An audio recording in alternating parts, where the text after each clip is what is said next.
twice. What are your impressions as we get deeper into the season where they are?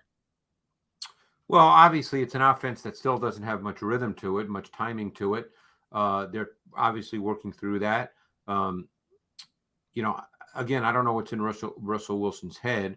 I think from what you've heard and what you read about Russell Wilson, he would very much like to evolve into one of those precise pocket quarterbacks, and that could be a little bit of a work in progress.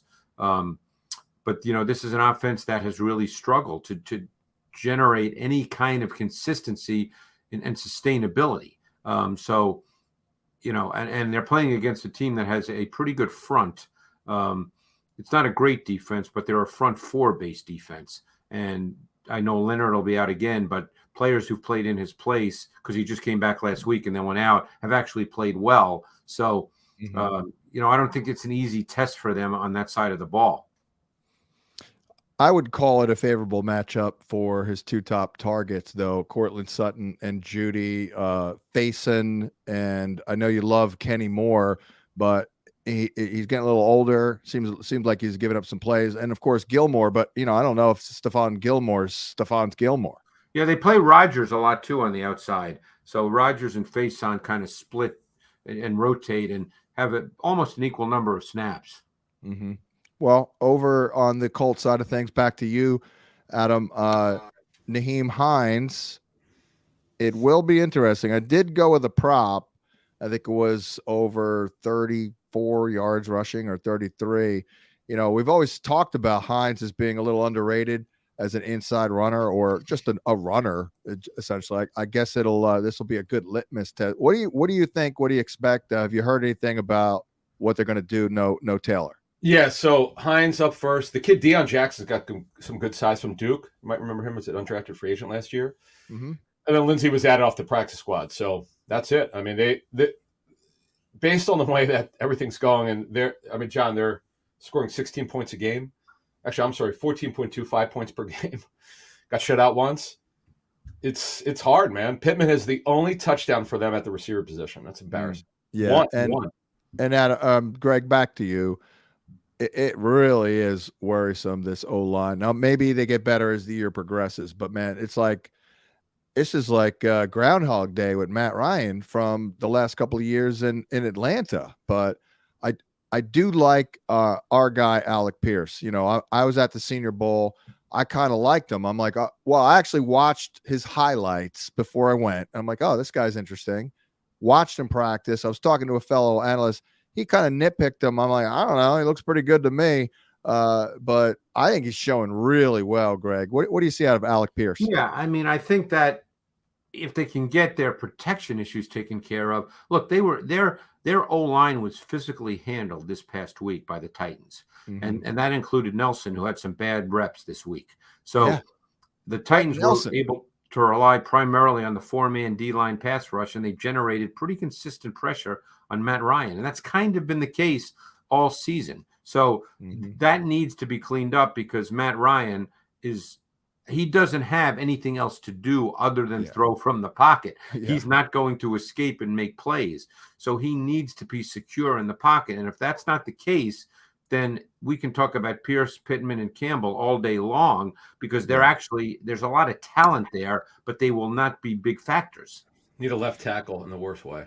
Really do. Yeah. Yeah, but Pierce, it's early, but I see this guy is good. He's already showing that he can win, contested catch type of things and, running Well, I agree. Great. Basically, John, but the numbers might not be there this year. Right. Yeah. I know it's only a couple of plays, but I think everything you had in your prospect guide, we're kind of seeing already. You see that back shoulder throw down the field that Matt Ryan threw him last week? Yeah, of course. Yeah, I saw it. That's beautiful, right? That's a kid playing his third game ever. I thought that was pretty good. Moving on to the Giants and the Packers. Adam, what is the latest on Daniel Jones? I know that he's going to play, but here's the problem. They don't know who's going to line up at receiver. 4 of the 5 receivers on the roster are hurt. Galladay does not sound like he's going to play. Doesn't sound good for Tony. They need to this is getting almost Now, surreal. Wandell started working. Wandell started working this week. They'll see. They have 2 healthy receivers. Actually, they have 6 if you count James. 6 receivers on the roster. Sills and Darius Slayton are the only healthy of the 6. I mean, we did get a Slayton sighting last week. We had to play. They ran out of receivers. Yeah. I mean, it's a guy who was getting regular. He was starting. He was a starter for them, for his first few years, but he was an inconsistent player. Mm. And Kenny Golladay, who they were forced to play last week because they had no one else. And Sterling Shepard, is done. So they got a problem, man. They are another team that really cannot score. 16 points a game is not going to work. Greg, I mean, Saquon obviously looks great, but it is a little strange, this offense right now. It's like Saquon and Daniel Jones running around a little bit, right? I mean, I don't know how sustainable the Giant offense is right now. Well, they don't really have a pass game right now, as Adam suggested. And, yeah, ultimately, if you want to be a good team in this league, and it doesn't happen with every team, and nor does it happen automatically early in the season, but you have to be able to win more than one way on offense in this league if you really want to be a good team. And the Giants right now can't do that. How much of the Giant D have you seen this year? Have some interesting players. I think I've seen a decent amount. Adam, what have you heard about where the Giant D is right now? Anything? I mean, Dexter Lawrence. No, solid. Look, Wink's gotten them overachieving a little bit because they've had a lot of injury. Ojulari's had this calf injury. Thibodeau came back from the knee. Mm-hmm. Julian Love is hurt now at safety. Flott, who's the 3rd rounder, the corner, he's been hurt. That's why. Well, they brought on Landon Collins, so we kind of know who he is at this point of his career, but. They've had some injuries. Leonard Williams has missed time with a knee problem. Right. But look, they're kind of overachieving. If you look at all the injuries they've had, they really shouldn't be 3-1. Greg's right; they can't score. Tell you what, that Rashawn Gary, Greg, has kind of worked out, man. I thought he's a really good player. Green Bay. Yeah. We're just talking about back to them. Sorry, yeah, I'm just looking over the depth chart there. He's become a really good player. Yeah, really good. Well. Not a good week for Daniel Jones. I mean, if the guy can't run on a bad ankle, there's nothing there left.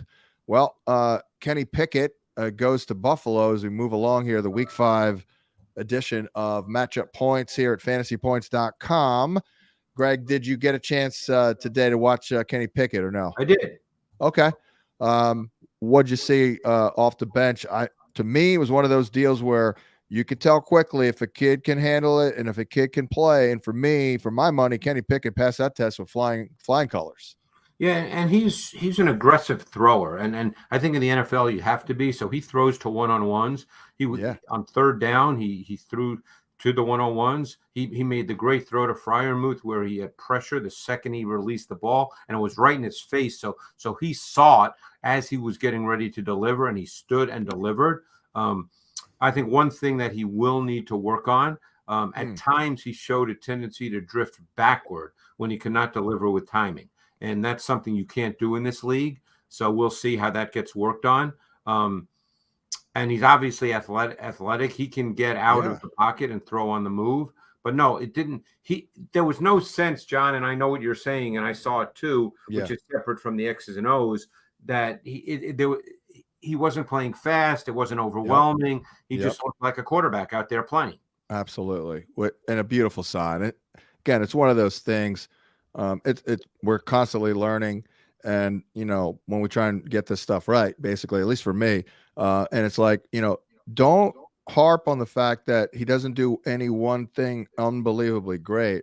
Focus on the fact that he literally does everything pretty damn well, Is that fair with Kenny Pickett? Yes, in my opinion. And I actually thought in watching him throw it that the ball came out pretty good. Yeah. Because a lot of people said his arm isn't that good. And it's not a gun, obviously. He's not one of those guys. But I thought the ball came out pretty well. What about this week, though? I mean, you want to talk about a tough test. It's a tough task. Yeah. It's a really good defense. Where are they injury-wise here in Buffalo? Do we have anything of note here? I mean, look, their secondary is, it's still a problem. They still have a lot of guys. Benford's not going to play with his broken hand. Here's a big one. This is huge. Huge for Freiermuth. Tremaine Edmonds is out of practice. Yeah, and he got hurt in last week's game with a hamstring injury. That's obviously not good for them. Poyer's He been may out not too. go because hamstrings, Yep. usually you don't go the next week. And here's the problem for those of you who have Dawson Knox. And I know he's been a disappointment. This is his 4th injury of the season. He is now, this is a nightmare. Who is season this? for him. Dawson Knox. Yeah. Is he out this week? Well, it doesn't look good. He has foot Doesn't and look hamstring good. issues. Yeah. McKenzie's going through the protocol pretty well. He got some light work. He isn't cleared for contact yet, but he worked today some, so that's good. Greg. And by the way, Jordan Poyer with the ribs, he's not been cleared for contact. Oh boy. So no Tremaine Edmonds, Greg. That would be correct. Huge for Freiermuth, right?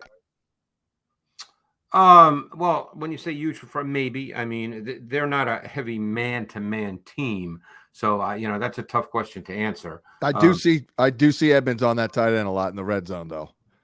But normally Edmonds is not the tight end matchup, John. Right? If they do play man, maybe he's just around the ball a lot. Yeah. Could be. So we'll see. But Edmonds would be a big loss. But you know what's funny? They've lost people, and they just keep playing pretty well on defense. True, very true. It sure looks like they're going to need contributions from Khalil Shakir, with Crowder out. Greg, you kind of like Khalil Shakir. I really liked him coming out, and I thought through the preseason, I believed he would end up playing this season. And obviously, you don't know what kind of injuries occur, but I think that he's a really good prospect. I think he can line up inside and outside. He catches the ball. I think there's a savvy to him for a rookie receiver. Allen hit him on a big play on that final winning drive this week where Allen had to move and make a second reaction throw, and Shakir found an open spot on the sideline. So, no, I'm not saying, John, that he's going to, be a big-time targeted guy, 12 times. But if he has to play a lot of snaps, I think he'll just be part of the offense. They'll throw him the ball. So I could add this. They actually cross-train him on Greg's point. They cross-train him at both the slot and the Z position, and to back up Diggs. So he could, as on Greg's point, he could play inside or outside. Because if you remember, a lot of people thought he would just be a slot, and they didn't look at him just as a slot. They were sort of, we don't see him the way other teams did. And he with I know Crowder hadn't done much, but they don't. And remember, Kumaro's out. He has a high John. So this kid, they don't have the receiver. And if McKenzie looks like he's got a shot to play, but if McKenzie doesn't play, he's going to have to play a lot, Shakir.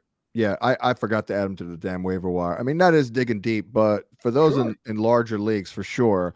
I was going to get him in our ACI league, but I just couldn't. I tried to pull a trade to clear up a spot, but I didn't do it. But yeah, he got picked up. He's absolutely a good stash guy. But what about Gabe Davis? I thought that was a great sign that he was a full go yesterday in practice on Wednesday. And he took all his reps today. He's good to go. In fact, it's the first time he's taken all of his reps in 3 weeks.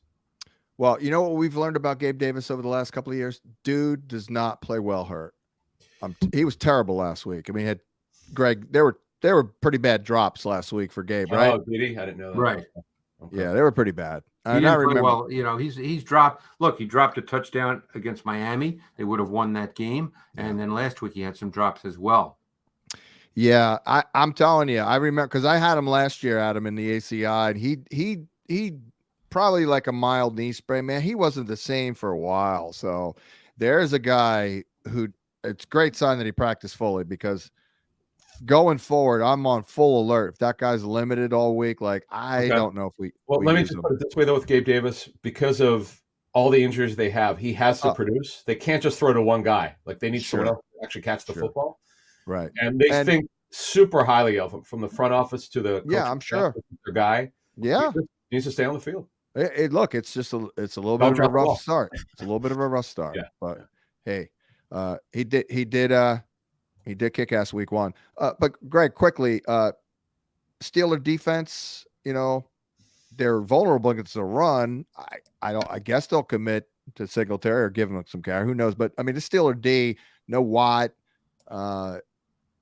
What are they? I mean, are they below average overall right now? Well, they play a lot of man coverage. They play a lot of one robber. Is Kirkpatrick? What's the deal with him, Adam? I mean, You mean Fitzpatrick. Sorry, Yeah, Fitzpatrick. yeah. Minka hasn't been cleared yet. Oh, so there you go. I mean, he'd be a big loss. Yeah, and then the kid who came over from the Niners also has not been cleared. Witherspoon. Yeah. Oh, right. For some reason, our injury report doesn't update on the Steelers for some reason. That's why I didn't see that. I mean, but on the outside, John, on the outside, they play Wallace at left corner, Sutton at right corner. They play Millette at the slot corner. That's how they roll. You know, they're predominantly a nickel defense. They don't play much dime. Although I think they'd like to play more dime, but they've had injuries. So we'll see. You know, if Minka can't go, it'll be Norwood, the second-year player from Oklahoma, a player I really liked coming out. He played a lot last year as a rookie, so he replaced him this week. So, you know, obviously Minka's Minka, but, you know, they have to rely on pressure. And, you know, they haven't been able to get a whole lot of pressure. Highsmith has been here and there, but otherwise there hasn't been a lot of pressure. They're going to try and play a lot of man against Steph Diggs. Good luck. And Gabe Davis too?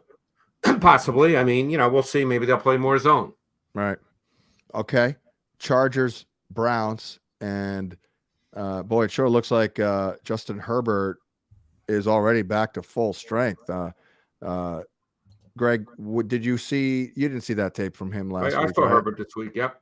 Oh, did you? Yep. How he look as good as it seemed he looked? Yeah, I mean, Herbert for the most part looks relatively the same all the time. You know, so I know a lot of kind of people monitoring with that injury situation. You know, yeah, but I mean, even so, he still played the week before. I know they lost badly to Jacksonville, but I didn't think he was bad in that game. You know, they just happened to lose.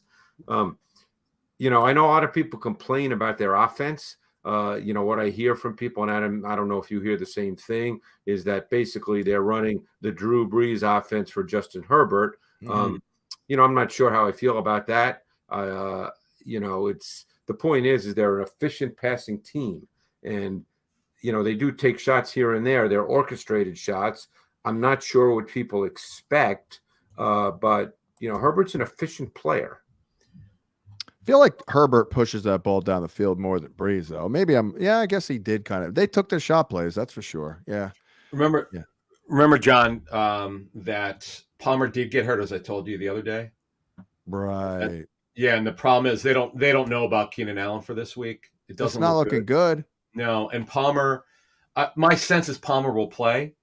I just don't know how good that ankle is. He was limited in the game by it. There was clearly limited by it. This wasn't off. That would explain why he had such a poor game. Well, there's a lesson learned. I mean, we all love Palmer, but you know, still a young player. We don't know about how he plays through injury now, and so don't use him. Because oftentimes a guy like that. John, I mean, it's a receiver. I don't know. What? It's an ankle. I mean, the receiver has an ankle injury. You can't expect him to do anything. I hear what you're saying, that he's a young player, but this is not Kadarius Toney with a hamstring needing to learn how to play with it. This is just he has an ankle injury. So no, I'm just talking about going forward.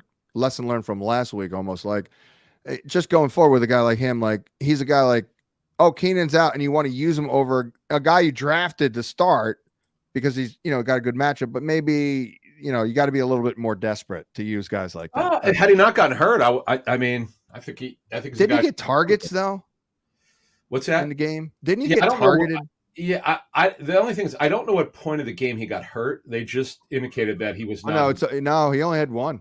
Yeah, so I'm guessing it was because that's why the kid Bandy played. And Bandy had some catches now. I love him. He'll never, as an NFL player.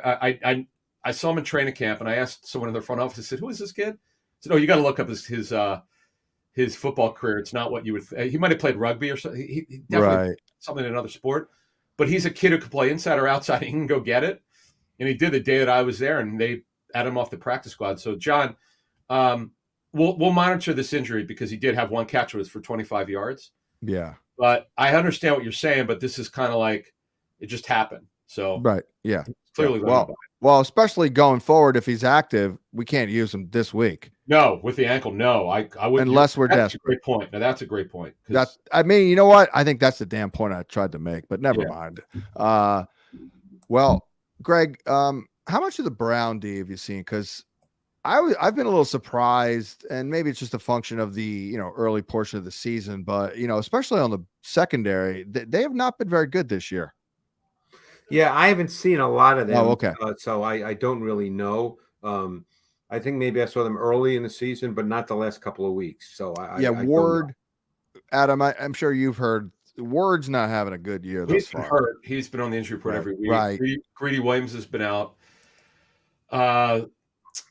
Ronnie Harrison, who's sort of like their big nickel safety, he's been hurt. They've had some injuries. Clowney's been out 2 weeks. He's probably not playing this week, although he says he's going to, even if he doesn't practice, he thinks he has a chance to play. It's hard to do that not practicing for 3 weeks. And obviously, Garrett and his injury, though, it looks like he's back this week. So they've had a lot of injuries. Yeah. David Njoku looking pretty good. Clearly the second option in the passing game, even though they're using Harrison Bryant a lot. Amari Cooper this week. Greg, any thoughts on a matchup that might entail Amari Cooper running against like J.C. Jackson, who has given up production this year? I know he has, and I've noticed that when I've watched the Charger defense that he has given up plays and some plays down the field as well.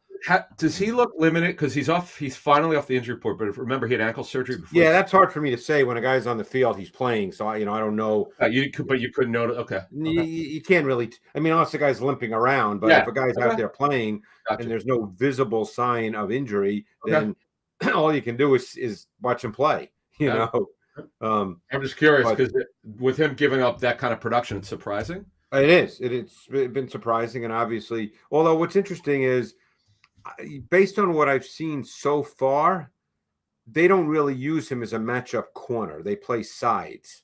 He plays the boundary, and Samuel plays the field. Per fantasy points data, Jackson lines up on the left at 53% and the right 35%. Never inside for sure. Never inside. That's all Callahan there. Well, Eckler's good. He's still good. We learned that. And we're going to use him in fantasy. Let's move on to Houston at Jacksonville. I sent out a poll question, not that they're the same kind of players, but I wonder if in 2 to 3 years, they're in the same vicinity in terms of the hierarchy there at quarterback, like Kenny Pickett against Trevor Lawrence. I thought that was a pretty interesting comparison in terms of like, let's look forward or, in a couple of years, look back, who's off to the better start, or who's looking like they're having a better career. You think they're comparable? In what way? I mean, in terms of like, are you talking confident? Are you talking style of play, traits? No, it's a very generic question. Just overall, like, like who is the better overall? Who would you rather have running your team? Basically, like you're starting a franchise in 3 years. You want to go Pickett or do you want to go Lawrence? I think that would be a tough question for me. Neither one is a big armed guy. Right. Obviously they're not elite in any area. What's that? They're not elite in any really area, but they're good in all. Mostly. Yeah, and then Lawrence is bigger. I think that you could argue that Pickett is a smoother mover than Lawrence. Lawrence throws the ball really well on the run. Pickett made a very good throw running to his left in this game this past week. But I think for me, that would be a tough question because, again, maybe I'm in the minority, but and we'll see how it plays out. But I really liked Kenny Pickett's tape coming out of Pitt. I know that there were coaches I spoke to who didn't feel the same way that I did. They thought that that the limitations were meaningful. I didn't think that. So for me, that would be a hard question to answer. I think all three of us. Nugget. What's that? Go ahead. No, I'm just going to give you a nugget. So, quarterback's coach I'm pretty friendly with, who's in the league, and he did not like Pickett the way he threw the football. He said this coach interviewed him at the combine, I'm thinking, and he said he did really well on it. He said he's a really good processor. The problem is that's huge. It is. It's huge at this level because if he can do that halfway there, but he had a real problem with his arm strength and his hand size, and there's really nothing. There's not much you can do. Yeah. Now, as Greg has taught us over the years, an arm can improve. Yeah, it I mean, can. not greatly. Yeah, look, and different, reasonable people disagree on this. So I'm not saying that who you spoke to is wrong, and I would never say that because this guy's in the league and he works. But I just did not see the arm strength as big an issue as other people have told me. And maybe that's me. Maybe I'm the one who's wrong, John. But look, he does not have a gun. That's obvious. But I don't, to me, he is not an average, below average arm strength thrower. He's not high level, but people talk about him like he's almost like he's got a rag arm. Well, yeah, exactly. Mac Jones, Greg, his arm. He's got a better arm to me than Mac Jones. Does he? Really? Yeah. But Mac Jones is a different kind of thrower. What makes Mac Jones, and we don't know what Mac Jones is yet, by the way. Right. Mac Jones, a quick release guy. Well, that's what he is, because Mac Jones does not have to stride to throw the ball. So Mac Jones has a really quick release. Mm-hmm. Mm-hmm. I think that's a very good comp, by the way. I mean, I think they're both. And by the way, like, we loved Jake Cutler back in the day. Guy had a cannon. But how often do you really need that cannon? Like outside the number. I mean, there are throws. Sometimes. Yeah. And when you see a guy make a throw, like Zach Wilson made a throw this week to Elijah Moore, far hash, sure, comeback throw. That was a wow kind of throw. Yeah. And then, by the way, Pickett, not to make this the Pickett podcast, but Pickett, I think, can offset some arm limitations with his vision, his processing, and his anticipation. I would agree. Yeah. Yeah.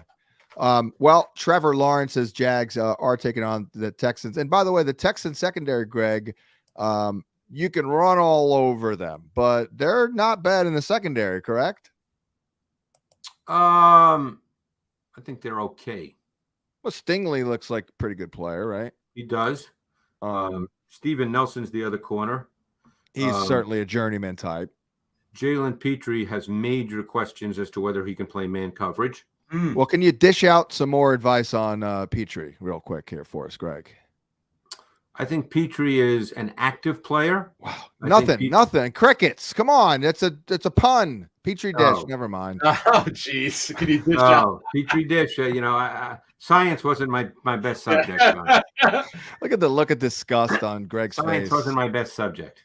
Greg is not a dad. I don't know if I ever did a Petri dish, Okay. All right. Never mind. But there's a smile. But geez, I lost my train of thought. But let's get into Robinson, though, because you've seen the Jags, and I know he's looked amazing on like 4 plays, but otherwise, Greg, I'm wondering if we might start seeing a little bit more ETN, like giving him more opportunities in the running game. Well, he gives you more juice. As we've discussed, I think Robinson's a good runner. He just doesn't have much juice. And you're right. He's had some long runs, some situational long runs. I think one of them was either 4th and 1 or 3rd and 1. But their run game has not been consistent. And I think that's something they need. Yeah. Does it look a little slower, maybe, or a little slower? Yeah. I mean, he's coming off that that's hard Achilles. to say because I never saw him as fast. Right. Yeah. It's the movement compared to last year. I just wonder if we had a little bit of a drop off there coming off this injury. It would just seem to me, though, and this is just my feeling. Obviously, Doug Peterson will make his own choice, but I think you want to get an explosive player on the field a little more. Right. That's where I'm going with this. And then when you watch them, I know you've seen a decent amount of their tape. Like Zay Jones seems like a pretty critical guy. I think I've seen them every week, John. Yeah. Zay Jones. Yeah, no question. We've spent a lot of time talking about Jacksonville, the way they move people around, Kirk in particular. That's the way they want to play. I think they'll have to be a very schemed offense, and I think that's what Doug Peterson is working toward, to be schemed, because Lawrence is a good quarterback with good traits, but Lawrence does not have special traits. Yeah. Damian Pierce, Adam, doesn't have necessarily special traits, but how about that house call last week? Yeah, that was nice. He's Greg, got a special mentality, though. He's one of those guys. Like, I don't think he's a very tough physical runner. Very tough and physical. Good vision. Good vision. Right. Little wiggle, just a little, enough wiggle, John. Yeah. You feel good about him. That run was pretty cool. And by the way, Lovely was not very happy with his defense last week. His run defense. Nor should he have been. No, he's usually gracious to the media, really good with him. He was pissed. In fact, reading the quotes, I actually wanted to hear him say it. It's one of those press conferences. I'm like, man, he's not happy today. He's pretty embarrassed by what happened last week. I mean, they've been bad against the run for half a decade now, though. I mean, historically bad. I mean, it's got to be the worst 5-year run against the run. I mean, well, the funny thing, it wasn't just that. Eckler got him in the pass game. Yeah. They've got a bunch of like journeyman linebackers playing. Oh God, yeah. I mean, roster talent wise, Kirksey, these guys have been around for a while. Oh God, yeah.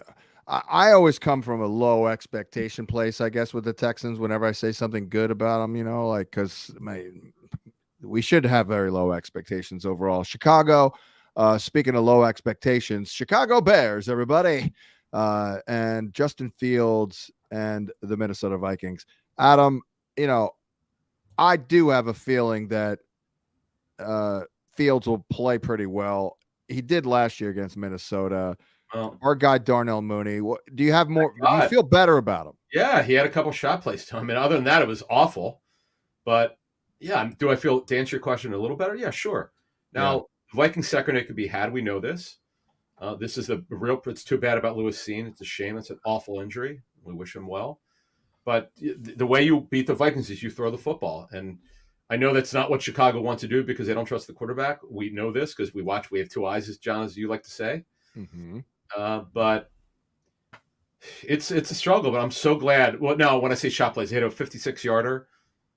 The other ones weren't as long, but I'll take anything at this point, to the point where I'm playing this. I have them in a bunch of leagues. I'm playing them because it's the opponent, and whatever I get, I get.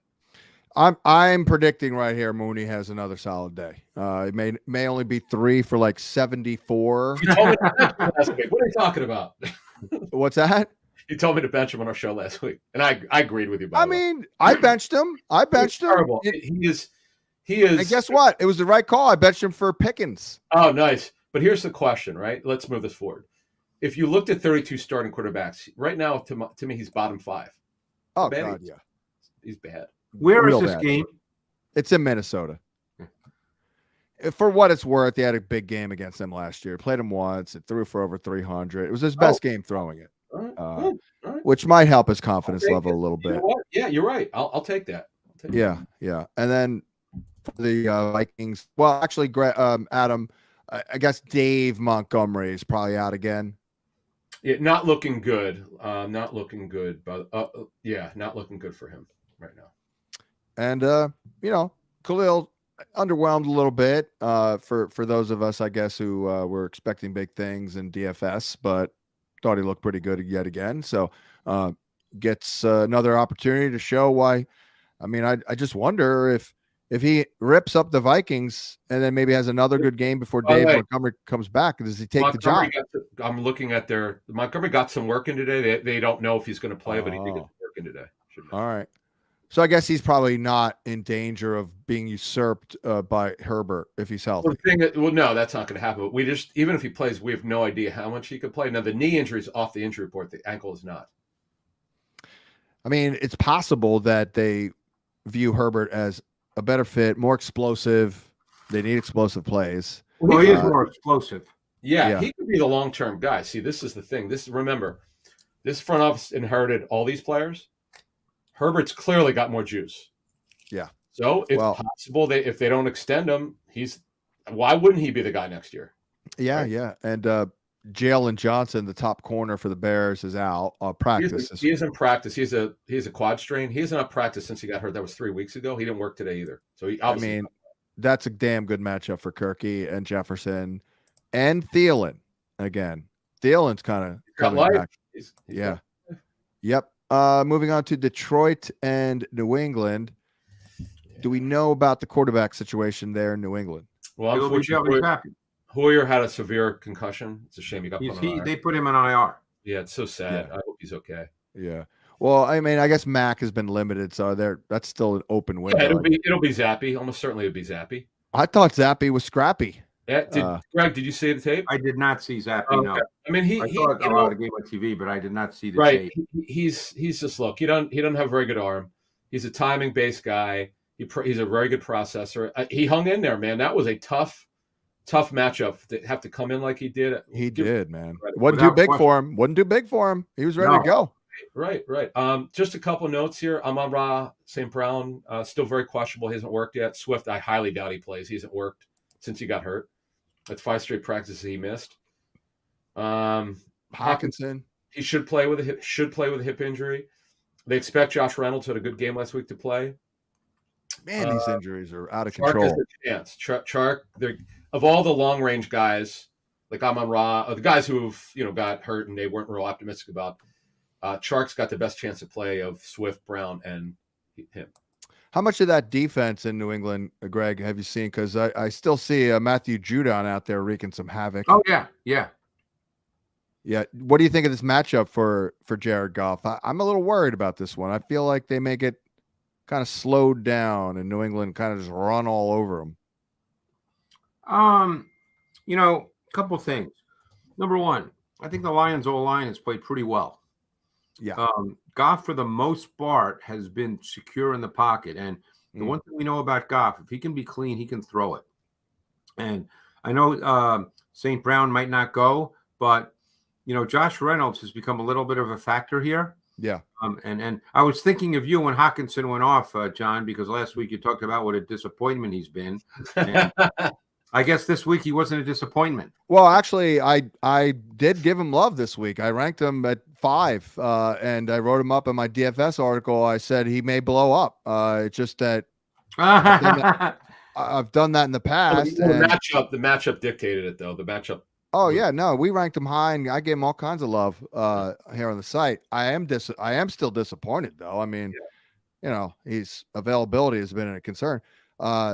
Greg, one thing about the Lions that is kind of interesting, that it's kind of like the old school, go heavy O-line approach, like you're going to be like a run-based team, but you got all these receivers in the passing game, when they're healthy, they have more talent at the skill positions, yet they're kind of built to be like old school. So I just think that there's something going on there that's interesting. Maybe there's a correlation between that and how Jared Goff's been off to a pretty good start. Well, I would say this. I mean, I think their O-line's good. I mean, maybe they have a type of O-lineman they want, which a lot of teams do at certain positions. Goff has been, for the most part, pretty secure. Their run game has been good. Jamal Williams has been good the last couple of weeks. Good. Yeah, Mr. Every other year. I was going to ask you that. So, if you looked, is this the good year? Yeah, but I mean, again, he was not meant to be a true foundation back. So that's not what, but he can fill in because he's not small. He's a 215, 220 pound guy. Sure. But, I think when all said and done, John, their biggest issue is their defense. I mean, they've been very, very aggressive and they've gotten burned. And Campbell talked about that they have to reassess some things. And the tape tells you that he's right, because they just give up way too many big plays. They have the worst secondary in football right now. It is so bad. They're also bad against the run, real bad. So yeah, they're just bad. I feel bad for Aaron Glenn. Well, a lot of it, Adam, is schematic. Okay. I mean, I think I think Awarie is a struggle, but Okuda's not played badly. I've seen him pretty much every week. It's just they are so aggressive. They blitz a lot. They put their secondary in tough spots. And so, it's easy to say that based on the numbers they're giving up. But I think if they were playing a different style, I'm not saying they'd be top 5. Don't get me wrong. But I don't think you'd see the numbers that they're allowing. Well, and then losing Tracy Walker. He's a veteran. He's one of those solid veterans. Yeah, and they're not good enough a corner other than Kuda. They just they got problems, John. It's a talent issue, but Greg's right. It's more of a scheme issue. And Campbell was super honest about it. He said he didn't want to. He's not making any changes. He doesn't want to blame Aaron Glenn, but he wants to assess. And Greg just gave you the answers to the test. The scheme is not good. Should they be a zone team, Greg? Or are they playing a lot? Well, it's not that the scheme's not good. It's the fact that they're so aggressive at him. Oh, okay. If you want to blitz, yeah. Last week against the Seahawks, they got burned a number of times playing zero coverage. Now, there's some teams in the league that will never play zero coverage. So I'm not saying Aaron Glenn's right or wrong. That's a philosophy issue. But the point is, through 4 games, and Dan Campbell, as you said, has been open about it, is they just have to assess how aggressive they really want to be. Are they blitzing because they're just not getting pressure with the 4? I don't think we know that because they blitzed literally off the butts from week 1. So we don't really know the answer to that question. Wow. Well, I know one answer to one question. What are the Patriots going to do on Sunday? I know the answer. They're going to run the rock. That I know. So I'm looking at them at 150 yards here between Ramondre and Harris. It's funny because Stevenson gets more snaps, but I told you this staff has a love affair. Even the new staff with Damian Harris, this is their guy. They have such a high trust level with Damian Harris. He's actually looked good this year too. He has, absolutely. But it has shifted over. Our fantasy points data people have tracked the number of drives the last 2 or 3 weeks where it's just been Ramondre. That number game. Stevenson came in. If you saw, Stevenson came in late in the game.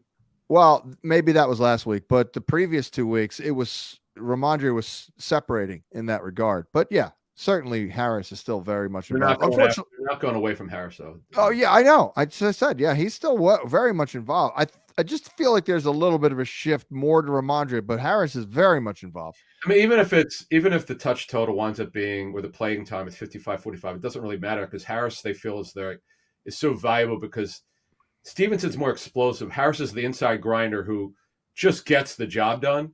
And there's absolutely that's an interesting question. Were you told that? Because I think the tape shows you that Harris has more juice than Stevenson. Yes. Yeah. Okay, that's not what I was told, but okay, maybe that's what that the tape shows. Stevenson's got a different kind of juice, though. I would agree. Stevenson to me is methodical juice, and I don't know if that's clear. It is to me, but I think that Davis hits it with more velocity than Stevenson does. Stevenson's a more methodical, patient, kind of feel his way through runs, whereas I think Harris hits it. He's certainly not Dalvin Cook, who's a tremendous velocity runner, but I think stylistically he hits it like Cook. Yeah, I think Stevenson's more gifted, John. I just think Harris is more dependable. It's probably the word. I think Stevenson also is a little bit more lateral, you know, where Harris is just downhill, like explosive, like shot out of a cannon guy. Seattle in New Orleans. Gino, what do you think of Gino? Hey, Gino. We wrote him off, and he never wrote back somehow. But what do you think of this matchup in New Orleans against? I would presume a lot of man Lattimore. I know he did pretty well against DK last year until he didn't gave up a big play. But Gino this week, Greg, any thoughts? It'll be a tougher assignment in New Orleans. New Orleans is. I will say this. It'll be a real interesting test for the 2 rookie tackles for Seattle because what they do with Cam Jordan is a terrific player. Davenport is a good player. They do some interesting things up front. They do play a lot of man. They disguise a bit as well. So they'll show Gino some disguises, particularly on third down. So it will be a more difficult assignment, but he has thrown the ball well. They've done a really good job defining it for him. He's seeing it. He's throwing it. He's been assertive and aggressive throwing the ball. And say what you want, even though he's been what you'd call a journeyman backup the large part of his career, he's always been a pretty thrower. He's like in DGAF mode. He's like, screw it. I've been around a decade. I'm just going to let it rip. Well, the protection's been really good. That's the thing. I wasn't sure. Like Charles Cross, it's Cross, right? Is the left tackle? Cross, yes. Cross, the rookie. Yeah, and they're playing the rookie at right tackle, Abe Lucas, who I would argue has had maybe overall has been better than Cross. Cross has had a few struggling reps, but they've both been very good. Cross the word with O-line coach I spoke with. He had some issues, learning stuff, techniques and so forth, but he's a super gifted kid. So they finally, John, might have gotten it right in the offensive line. They're actually building one. Yeah. It's good. Yeah, no question about it. Well, back to the Saints and John, they play a ton out of 2 tight ends. Oh, I mean, they got 17 of them. That they play 17 different tight ends, don't they? Parkinson, Disley scored a couple. And Disley has 4 touchdowns. I know, it's unreal. Yeah, I mean they have just and they got Fant. So it's Fant, Disley, and Parkinson. Yep, it's like. And they got to lead the league in fewest 11 personnel. Like they do not care about the third receiver. No, they don't lead the league, but gotta be Baltimore. Baltimore plays with 3 receivers, less than 10% of their offensive snaps. Okay, that's true. They got to be top 5. You do not want to take Patrick Ricard off the field, John. I mean, you could try and stop Ricard, and his impact. Yeah. But no, seriously, he's probably a great blocker, right? I mean, a lot of it probably starts with him. Obviously feel that he does what they want him to do because normally the Ravens score points normally. So, I mean, they feel that it works for them. And that's all that matters. Kyle Juszczyk. That's what we think. Adam, do you take I looked at the Kamara thing and I'm like, they like almost featured Latavius, then they cut him. That tells me like Kamara's probably getting 25 carries. No, they didn't cut him. He was signed off the practice. Okay, so they let him go, whatever. They had no choice. You can't write at him. So I mean, if they were really worried about Kamara, couldn't they have done something to keep Latavius? That's a good question. What they could have done is said, "Hey, we'll move you up, right? If you don't go to Denver." They could have done that. My point is, they probably would have if they were really, really worried about Kamara. They actually have enough running backs on their 53. Right. Ingram, Washington, and the kid Tony Jones, who was inactive last week. It's not like they don't have anyone. So I guess we're just waiting now until the literal inactives come down. He told the media that he thinks he's gonna be able to go. We'll see. Right. And Michael Thomas, that doesn't look good. No, he's at. It's not like he's old, but he's at the point of his career. It's like one thing after another. Yeah, absolutely. He's missed, I think, 4 or 5 straight practices. I'm almost certain that Dalton's going to go this week again. Oh boy. Okay. I you know what?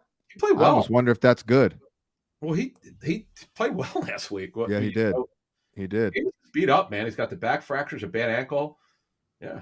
Chris Olave is quarterback proof, apparently. Yeah, he's done it. Boy, is he doing well. Yeah, he's been amazing. Let's go to Miami and the Jets. Teddy B, Greg, your thoughts on what, if anything, changes? I didn't notice much of a drop off, honestly, watching Teddy B replace Tua last week. Yeah. I mean, he's always been a guy that can come in and play and play pretty well. I mean, he's not Tua. He doesn't play the same kind of game. So I'm curious to see what their offense looks like because he's not as quick rhythm as Tua. And that's so much of what their game was based on with Tua. Teddy B's not exactly that kind of quarterback. Maybe even more shot plays trying to get big chunks. He took one. He took one. I don't think they felt they couldn't do shot plays with Tua, John. Right. Well, I'm just saying in lieu of the continuity of matriculating the ball down the field with Tua, who might be better off within the timing and rhythm of the offense to do that, maybe we take a couple of extra shot plays that, try and make up for that, I guess. They certainly have the speed to do that. And, he did get the ball right away to Tyreek. So I just don't know. It'll be a good test for Sauce Gardner this week. How's he done so far, Greg? I think he's done well. Now, they don't use him necessarily as a matchup corner, Adam. He plays on the left side. Mm-hmm. And they play Reed on the right side. So that's what they do 90% of the time. I'm just giving this as an approximation. But that's what they do a large percentage of the time. All right, there's some major injury issues on the Jets' offensive line. Like, it's unbelievable how they got through last week's game. So Vera Tucker played left after he played left tackle this week. Yeah. Which, by the way, he played his last year at USC, just so that's right. Understand that it's not a totally new position for him. Max Mitchell got hurt, so they moved the center, McGovern, to right tackle. Now, there's an outside chance Dwayne Brown is starting to work this week. There's an outside chance he plays. Obviously, that would be huge. Now I know Miami's got problems at the corner right now. I'd be shocked if Xavier Howard plays. Both sides of the scoring are inflamed. Damn. So, and what's his injury, Adam? He's got groin. He had one side of his groin was hurt. Now he injured the other side. Oh, so I can't imagine. Good. I'd be shocked if he plays. Now, what about Byron Jones? He could return. Well, he's not working yet. Oh, I thought. He is designated to return. Yeah, but they don't know when he's going to play. It's just he hasn't practiced since last season. Oh boy. Okay. All right. Well, Greg, how did Zach Wilson look on tape last week? Yeah, Zach Wilson is one of those guys that he's an interesting evaluation because he's fundamentally unsound. He's reckless. He's undisciplined, but he can throw the football. Mm-hmm. So he makes some really good throws. So I would say overall he had a good game and he was good in the second half. But the more I thought about it, and after I watched it and thought about it, the day or two after, I'm thinking, is the way in which he plays sustainable? Because there's such a looseness to his game. There's, like I said, there's a very undisciplined nature to the way in which he plays, but he's going to make some wow throws without question. I mean, are there parameters in that offense that can kind of rein him in a little bit? I mean, this is not a structural thing about their play design. This is about him as a quarterback. Yeah. I'm just wondering, like, thinking aloud, like, if he were in a Shanahan, like if they asked him to beat Jimmy G. Well, could that happen? I mean, theoretically, can you coach a guy? Theoretically, and I don't know how the Jets go about coaching. I know they have a young quarterback coach. So I don't know the answer to that question. Then it gets down to the commitment of the kid. I don't know that either. Right.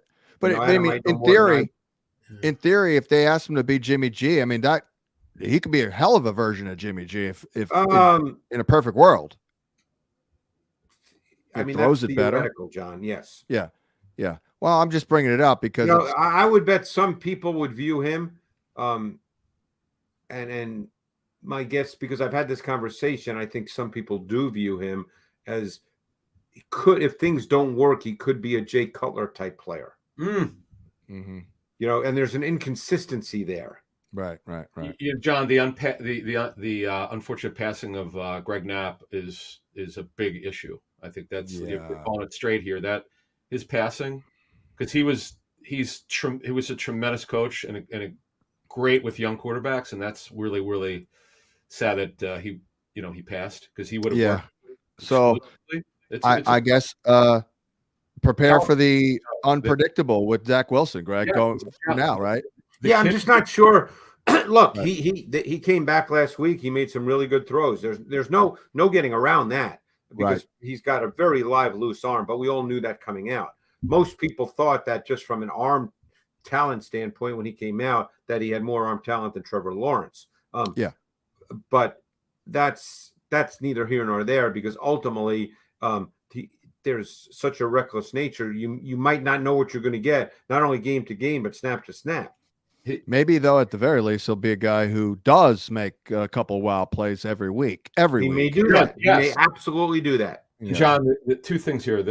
You and I have talked about this. Greg knows this. The group of pass targets they have is really deep if they're all healthy. Right now they are. So the thing, the talent around him is great. Now I'm worried about the offensive line and the kid coaching him, Calabrese, was at Wagner.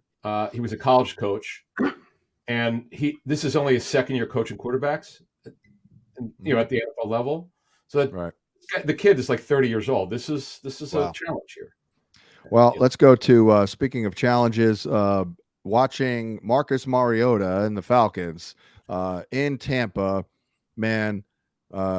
Adam, Mariota has got to be a part of the problem here, but Kyle Pitts, it might be a moot point because we may not even get Kyle Pitts this week. Yeah, and it's a hamstring, and he hasn't worked yet. If he doesn't work tomorrow, obviously you could pretty much kiss it goodbye. You're talking about Kyle Pitts? Yeah. Coaches do not like if it's a veteran. Coaches are willing to play veterans who don't practice during the week, but it's. I'll be interested to see what happens if he doesn't practice tomorrow, where they list him or out or not. Have you ever seen a stud talent have such a prominent role through 22 games, whatever it is, and I know he was big last year with 1,000, but man, Adam, this is pretty bad, I think. You know, He's had the one good game, and it's they have to figure it out. They have like their passing game is tough to watch. right. Now with Cordero out, and they'll have to grind stuff out here with your guy Algier. So this could be ugly for their offense. Oof. Greg, do you think Tyler Algier is a guy that can help? I know he's not special, but I mean, the guy's pretty good. Like, he's been all right thus far. If you want to have a foundation run game, and your offensive line is pretty good, and that's a debatable point with the Falcons. But if you have a good O-line and you're committed to running the ball, your back can gain 1,000 yards, John. He's a good litmus test for what you always talk about. Like, he may not be that great, but if you really commit to him and block it up fairly well, the guy's going to get the yards here. Najee Harris. Right. Well, I was hoping Najee was a little better than that, not so much this year. And then for, Adam, as you know, I fully expected Brady to put up numbers last week. I feel like this week. Yeah. Go ahead. Last week playing from behind, whatever. I feel like this week will be like their breakout performance offensively at home. They're going to have like Julio. I mean, does it even matter if Julio plays at this point? I guess not. Yeah, well, I mean, they got Gage. They're not going to have Cameron Brate because of his concussion, I'm sure. Because he was kind of coming on. What's that? Godwin hopefully will make it through practice this week with his knee injury. Who knows about Julio? I doubt Perriman makes it. He's got 2 injuries. Yeah, we don't care about him either. But there's enough there. I don't care about Cole Beasley's retirement. No, he wasn't contributing really. But there's enough there. Yeah, there is. Really good matchup for Godwin inside this week. Who's their slot? It's that Oliver kid, right? He's on IR. He's coming back. Oh, right. Okay, let's take a look. Boop. Forget. I'm not sure. I got it right here. The slot guy, Mike Ford. Oh gosh, from Detroit. They've been playing a number of guys in the slot. Ford's gotten the most play, but they've also played Alford there. They play Hall there at times. That's the position. When I watch tape, I'm like, I'm going to stop writing down who's playing here because it's a lot of guys. So Mike Ford's a journeyman fourth corner I remember my buddy with the Lions told me about him. He's a scrappy, tough guy, but he's just not he's a guy you could beat. You make a good point, John. That's actually really good stuff. If you've got Godwin on your teams, he should clean up.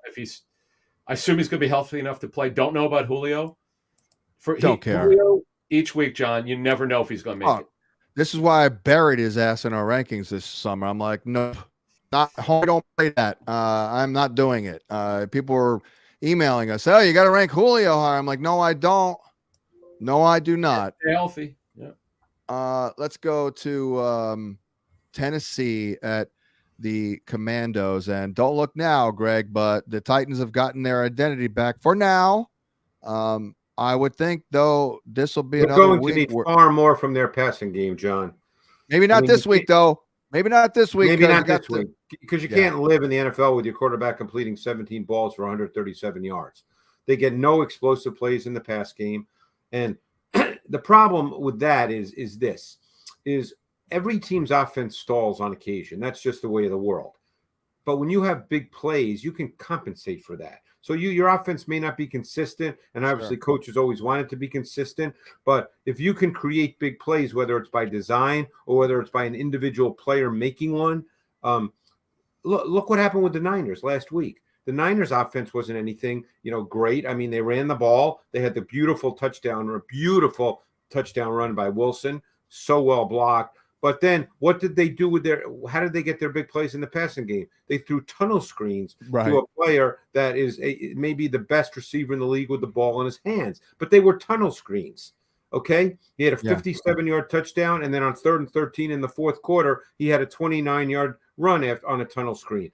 The Titans don't have that. They don't have any playmakers on the perimeter. So when so their offense stalls. Yeah, and when Derrick Henry was dominating the last 2 years, he also had AJ Brown, Jonnu Smith, and a little Corey Davis making big plays down the field. Yeah. Right. And so one of the differences this year, and Henry's run well, by the way, John, don't assume he's not running well.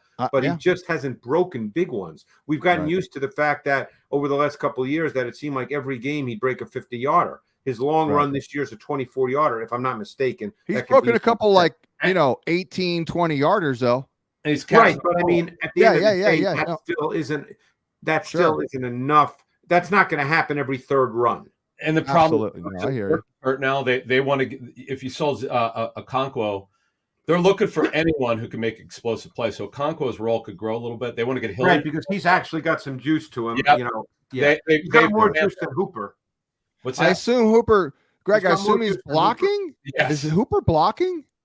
Yeah, that's what they are, John. Swaim, that's why Swaim's there. But anyway. Well, no, I mean, look, we talked to Teron Davenport, and he swore, not to throw Teron under the bus, he's great, but he thought that there was a nice chemistry and that Hooper was going to be very involved, and then nothing, and then you automatically assume their pass game has not really been a factor right now. Right.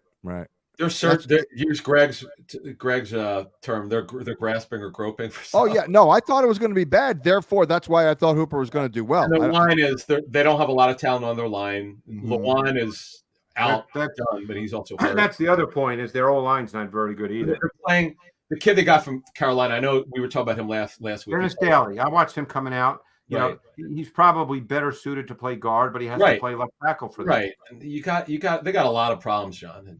Have we gotten to the point with Carson Wentz where you almost throw out the analysis, or are we not there? He was bad this week, though, by the way.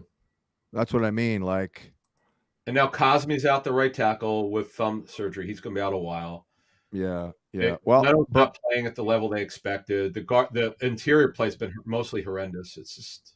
When is the earliest, Adam, they may try and settle things down and just commit running the ball more with Brian Robinson? Well, that's the thing. If Robinson, by the way, I'd be surprised if Dotson played this week. For those of you who have him. Yeah. What's his injury? A hamstring. Hamstrings are not a 1 week injury. Yeah, I more often than not, these guys, particularly young players. So I'm not feeling good about Dotson. So Curtis Samuel also out of practice today. Yeah, well, he's got an illness, so we don't know what it is. Oh, right. Okay. Yeah. I thought of you, Adam, watching the tape this week of the offense, and I made the note what remains problematic with Wentz is his glaring tendency to overstride on far too many of his throws. He is not on balance with a firm base, and that leads to too many scattershot and poor ball placement throws. You know what's sad? It's not like he doesn't know this. And it might just be the way he is, though. I mean, and granted, he got coached by Flip, John DiFilippo, and that was his second year in his career. And you and I don't know how he's been coached since. We know what Flip did. But if that's not being worked on literally every single day, you revert back to your natural state. Right. But, Greg, it's not like he doesn't see it on tape. I know, but that gets into a whole other issue, Adam, that we're not going to discuss now. It's embarrassing, John. The guy's been in the league 7 years, and he has the same issue that he's always had, the overstride. It causes the ball to sail, and he has no control over the ball. In fact, he had a bad overstride, but he got lucky. He threw it really high, deep middle. I can't remember who caught the ball, Greg. It was bad. It's like the quarterback yips. It might have been Johnson, but John, it's the sad thing is he's still the arm talent. He's always been. His mechanics are bad. And he, let me tell you something. He missed some very basic things this week as far as reading, basic stuff. Did he? Very much surprised me. See, now it goes here too. I think with him. When you say reading, is it was there and he didn't see it? Without going into too much detail, because you have to see it. I don't want to go too far in the weeds. Yeah, sure. But there are certain route concepts when you get a particular coverage, that's where you throw it, and it's just basic. Like that's universal. Got it. He didn't do that. It's that coverage. This ball's got to be here. Yeah. Okay. Yeah. 49ers at Panthers as we move along here. The Week 5 matchup points live stream. Jimmy G, Greg, did he settle down a little bit? I mean, didn't put up huge numbers. What did the tape show on Jimmy G? I think Jimmy G, when you get right down to it, is still working through the fact that he had no offseason and no training camp. They know that, which is why on a lot of third down, they're playing to their defense right now, John. I think, look, on paper, this game looks like the Niners should be in control because they have a really, really good defense and they're playing against a bad offense. Now, again, it's the NFL, so we don't know. But as we're sitting here discussing this, 3 days before the game, you would look at this game and think, okay, how is Carolina going to score meaningful points? Okay, so Yeah. if that's the case, if the game plays out that way, this is not going to be a big number performance for Jimmy G because they're going to throw it 22 times. Yeah, for sure. I'm just checking in on how he looked in general. I mean, they're at this point in time, they're not asking him to do a lot. I can tell you people in San Francisco are wondering when's George Kittle going to be involved. But, right now, they're not really a passing team. And they may have to be at some point. But like I said, this game doesn't appear to be the one where that needs to be part of the equation. Yeah. And Adam, you were, pumping up Ayuk and rightfully so to an extent because he looks amazing this year. But there's just only so much production to go around here. They're not. I'm not going to say they're hiding Jimmy G. They ran the ball so well when they had it. Now again, they only had the ball 25 minutes against the Rams. But Debo had his plays. The screens are great. I'll say this: Ayuk and Garoppolo have very good chemistry. It's just they're not throwing the ball a ton. That's the problem. Only 27 attempts, John. That's really low. Well, we're going to start to see in the backfield because Jeff Wilson can't do it all here. He'll wear it down. Sure. But they got a huge lead, and they play their style. It starts with the run game with them, and everything they do off that. It's you see them spread it around a little bit, and Debo has not lost anything. My God, I know. I mean, God forbid something happened to Wilson. Like, what are they going to do? Is it Mason? Is it Mack? What? Mason, and then and Mack. Yeah, they don't have anyone else. Man, yeah. There's a number of teams where I'm like, oh, good luck getting through the season with that roster or depth chart. But the rookie has a 6 to 8 week injury, unfortunately. Right. Yeah, that's a big one. The kid that's got hurt. The kid who's filling in at left tackle. So, who the hell's filling in for him? By the way, it's going to be fascinating to see what McCaffrey can do against this nasty defense. Good luck. Like, might he get shut down? Well, Baker probably would unless he has a long run, which can always happen. Yeah, of course. But they're not going to sustain offense, to be honest with you. Their O-line's not that good. Will Baker break 150 yards this game? Your thoughts? I mean, maybe I should pull back on our projection for McCaffrey. I've got him with, I'm sure we're adding up. Carry 60 yards, 5.5. Ryan is phenomenal. Their D coordinator, he is phenomenal. Who's this? D'Amico Ryans. Yeah. And by the way, they might have the best D-line coach in the league. Certainly one of the best in Kusarik. Kusarik's really thought of very highly by pretty much everybody. Yeah, he's phenomenal. Well, I thought their secondary were to be a little bit more of a question, and I know it hasn't been, and I think it's because of that Mosley has played really well, and a guy that probably no one thinks about, but he's the definition of a journeyman in a good way, and that's Gibson. It was a really good signing for them at safety. Deshaun Gibson, wow, nice. He's everywhere. Deshaun Gibson a number of years ago had some really good years. I forget where it was. Was it Jacksonville? He got paid a lot there. Bears, obviously. Maybe Cleveland. He's had some real. I recall him. Not that this is the determination of whether a safety has a good year, but I remember him getting 8 or 9 interceptions one year, maybe being an All-Pro. Well, he made a ton of money in free agency. That probably was Jacksonville. Right. That's where he got paid. But he started with the Browns and the Jags. He had 6 interceptions for Cleveland in 2014. Yeah. Oh, yeah, that was it. Guy's got 27 career interceptions. Yeah, no. Player, man. He's long. Yeah, he's a good player. And Hufunga's been a big surprise. He's been really good. I'm kind of shocked. Speaking of being really good, Jalen Hurts and the Eagles go to Arizona. And Greg, you saw Arizona's defense, and your thoughts on that matchup here for Jalen Hurts. I mean, I don't want to say the guy's matchup proof. I mean, we're not there yet, but we're trending that way. You talking Jalen Hurts? Yeah, Jalen Hurts' matchup this week against Arizona. Taven. It's like, I think, look, we're a week-to-week league, and Jalen Hurts and Eagles' offense has been very, very good. And I think one thing that is good about their offense is to be a good offense in this league. And I mean, for the most part, are there always exceptions to rules? Yes. But you always feel good when you can see an offense play well and win in different ways. That's what you'd ultimately like to get to. Now, not every team can.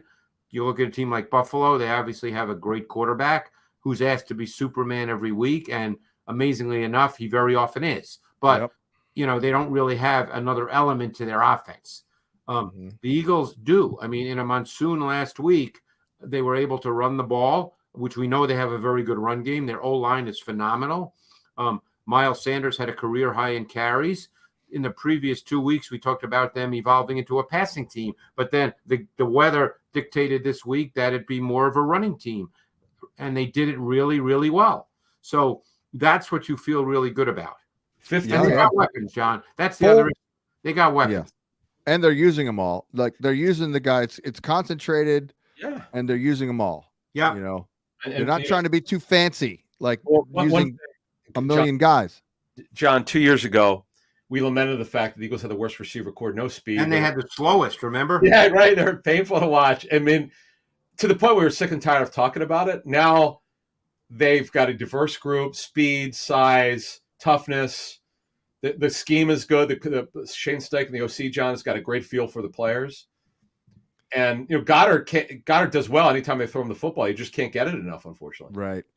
Don't look now, but are we about to witness the breakout year for Miles Sanders, or is he going to turn into a pumpkin? I mean, because again, the 2 games prior to that, they were a passing team. Don't forget the week before, John, he was 15 for 46. So let's hold off on that. Well, I want to throw the ball. Yeah. I'm not saying they don't want to give it to Miles Sanders, but I don't think they see their offense as Miles Sanders getting 20 carries on a weekly basis. Understood. But part of my questioning would be related to last year. We saw Kenny Gainwell and Jordan Howard, and we're not seeing crap from anyone else in the backfield, Adam. Gainwell plays. He scored a touchdown this week. I know. In the red zone, too. I know. But also, that does help. Yeah. Okay. All right. Yeah. All right. Just John, we don't know the answer to this, but I think Adam would agree, knowing the people in that building, that they're not looking to build their offense around Miles Sanders. But John, could it be a break, like a great year for him? Yeah. Well, that's because regardless, if they become the run and shoot offense with Warren Moon, they White. I guess my point, John, with that, I'm sorry to interrupt. My point is this: if they play the way they want to play all year, Miles Sanders is not going to get 260 carries. But will he get 17 to 18 opportunities a game? It's pretty good. Opportunities, yes. Maybe 13, 14 carries. I don't know the answer to this. I'm just postulating based on what I think like they last want to be. I'm talking more volume, I guess, and role, because it just felt like last year. Any given week, Adam, he could have had 11 carries. Now, one thing to keep an eye on. I'm not saying this is going to happen, but Greg, we're going to talk about this Sunday on our Inside the Birds pregame. Trey Sermon, apparently the word is they're really happy with him. I know he only had 2 carries. It looks like he's a talented player. Right. Now he dropped some weight and he's looked really good. So I'm fascinated to see if they ever do anything with him. It's a Sanders show, no question. But we'll see if they John, they're the best team in football right now, and they're getting these huge leads. So even last week, goodness gracious, sure as hell didn't look like that, and they got a big lead. Well, let me ask you, Adam, for fantasy, Miles Sanders, is he a sell or hold? I would hold because they're a great football team. The only reason why you would sell is because of his injury history. He's getting the job done. There's no doubt. He's headed for a very good year, but he gets hurt a lot. I think he's running as well. One point to make about the matchup, John, and then we can move on is, and I don't know if Arizona will do it this week because you don't know. It could have been game specific last week. Last week on 1st and 2nd down, they played Isaiah Simmons as their slot corner. Woo! Wow. Mm-hmm. Then on 3rd down, they went more conventional with Trayvon Mullen coming in on the outside and Byron Murphy moving inside. Okay. But on 1st and 2nd down, Isaiah Simmons was their slot corner. Interesting. So, again, that might have been last week. Yeah. We'll see. Sure. Interesting point. Okay. Well, I don't even know who is lining up, who's dominating the snaps there. It's probably close, right, in Philadelphia. As far as what? The receiver lining up in the slot. Oh, they move people around. Yeah. That's what I mean. Yeah, like it's probably, is it Watkins? Yeah, it's Watkins, right? But it's again, it's spread around more than most. I don't have the numbers in front of me, but I don't know if it's one guy. Maybe like last year generally play Watkins as a vertical slot. This year, Greg's right. They seem to be moving guys around a lot. Remember, well, per fantasy points data, Devontae is inside 20% of the time. Brown 25%. There you go. So there's that. Yeah. Let's move on. Well, and Greg, I know it's almost impossible to break down the Cardinal offense, but you saw them. You know the Eagles. Any thoughts on Kyler's outlook this week? I have no idea what to say about this offense other than Hollywood Brown will be targeted. Other than that, I couldn't begin to tell you. And based Ertz. on tape, I don't know. I just And don't Ertz. know. And Ertz revenge game, yes. Yeah. I mean, exactly. Brown's had 39 targets in the last 3 games. His foot injury. He'll play with a foot injury. He's had it for a while, so he's able to get through it. Cowboys at Rams, Greg. Let's get to the brass tacks here. How scared should people be about Stafford, of course, Kupp, and they're not. I can tell you the Rams are nervous. That I can tell you for a fact. You watch the Cowboys defense, and their front is really, really good. They're very multiple. They move people around. They're fast. They're long. They're athletic. They do a lot of things from a stunt standpoint and a rush perspective. This is going to be a difficult game, and it's going to be a philosophy game for McVay, who likes to get 5 out. The question is, can he live getting 5 out against this defense? Well, I mean, Kupp inside against, I guess, Jordan Lewis would technically be a pretty good matchup. But Jordan Lewis didn't play last week. Oh, what's his status here, Adam? I don't know yet. Haven't got their report today. Right. They played a kid named Bland as their I think Duron Bland. He was limited today. Jordan Lewis was limited today. Okay. So Bland played slot corner for the Cowboys last week. Oh, and by the way, the Rams have major offensive line issues. That is the big concern, John. That's why I'm saying, they may have to use Higbee to block this game. I mean, they've got some issues on their O-line, and this is not a good team to have issues against. I mean, the kid Shelton's out for a while. He's got a high ankle sprain. He just started, and he's out again. And he was a backup, so now they're down to the third. Yeah, it is really bad, man. They're down like 4 linemen. It's not good.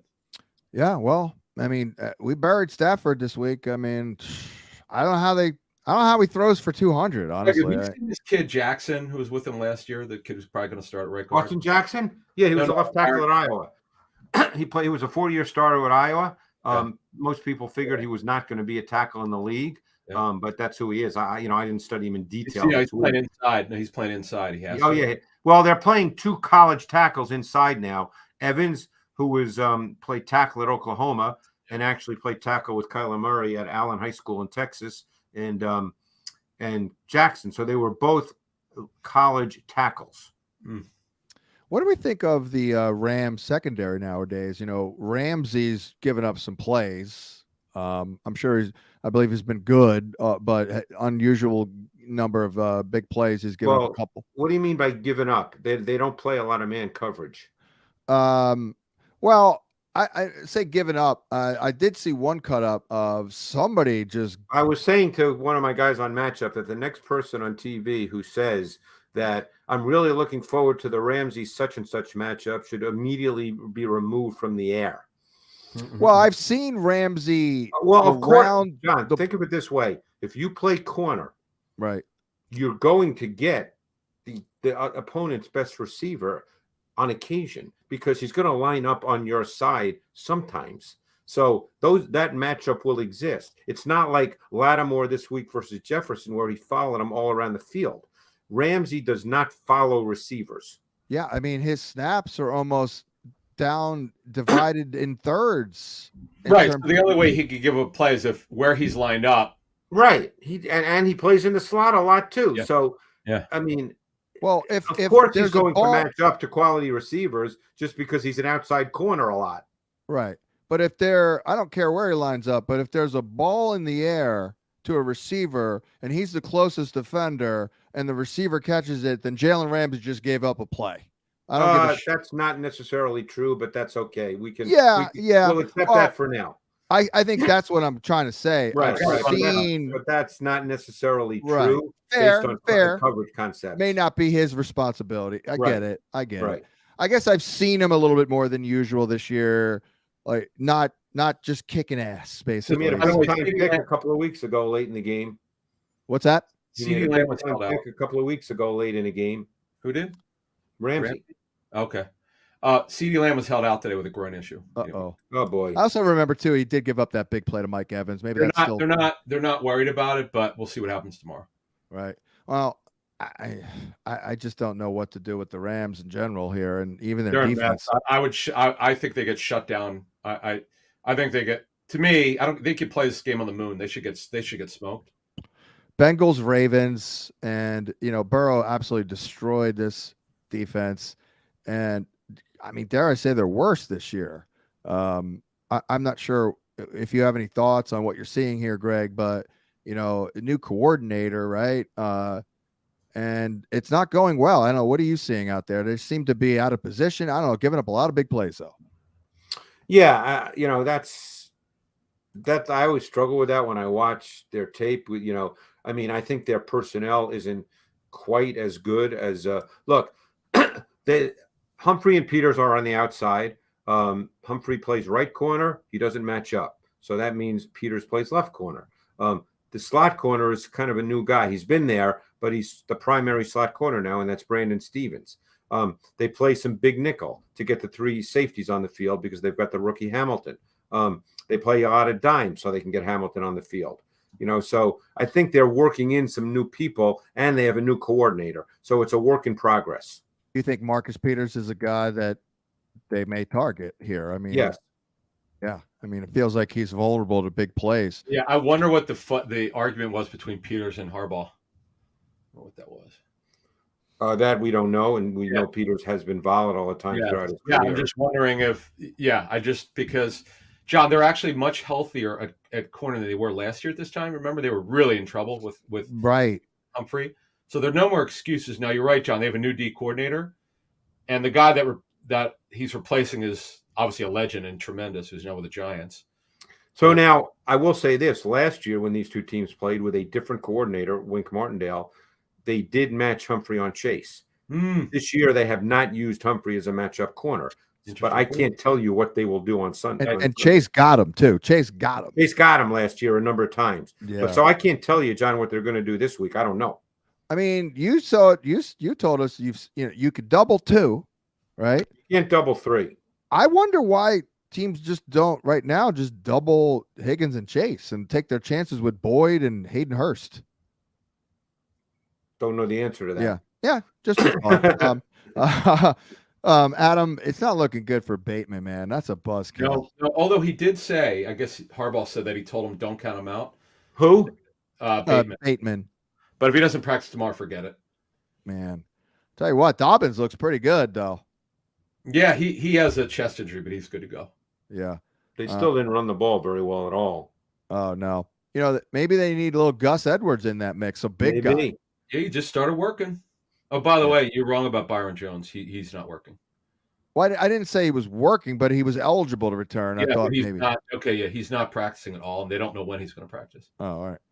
I mean, all I know is was eligible. Yeah, they got problems in their secondary. As soon as Xavier Howard went out, that's when it all opened up for Burrow. Right. Teams have been now. There's another guy. Teams are, I don't say picking on him, but he's giving up plays. That I know. I've seen that. But all right, let's go to the Ravens. Otherwise, offensively, I don't know. I mean, they'll figure it out, Greg. If they don't have Bateman, they'll figure it out. Like they'll just run a lot. They don't play wide receivers a lot anyway, John. So it's like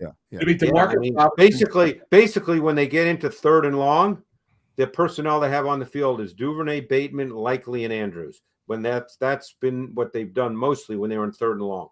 I mean, Duvernay's look good. Let's hope Ronnie Stanley plays this week. Yeah.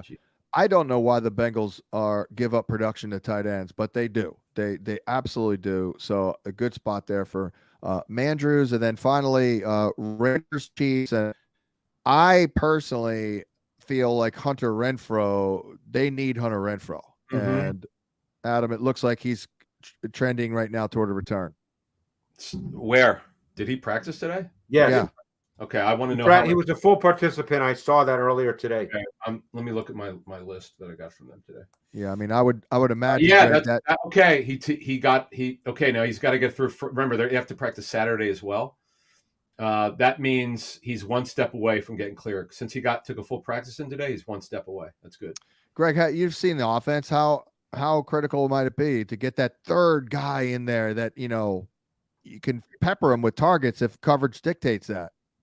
Talking about the Raiders, and how important Hunter Renfro. I think it's very important. But I thought McDaniels did a really smart thing last week. When teams are struggling to win, the way you normally stabilize your offense is to line up and run the ball. And they did that last week, and they did it really effectively. Yeah, and I think I saw Mike Lombardi today talking about Josh Jacobs. His son's the offensive coordinator.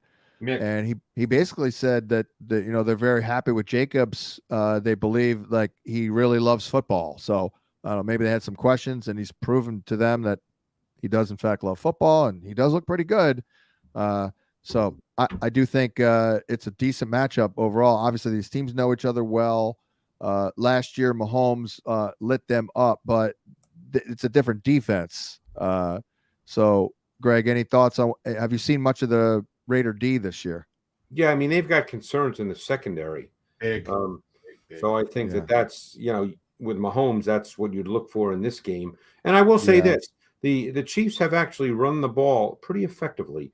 They'll never be a high volume run team, I don't believe, with Mahomes. But when they've run it well. And that's mostly Edwards-Helaire. Mostly. Yeah, he's looked pretty good. I mean, a little Pacheco as well. Yeah.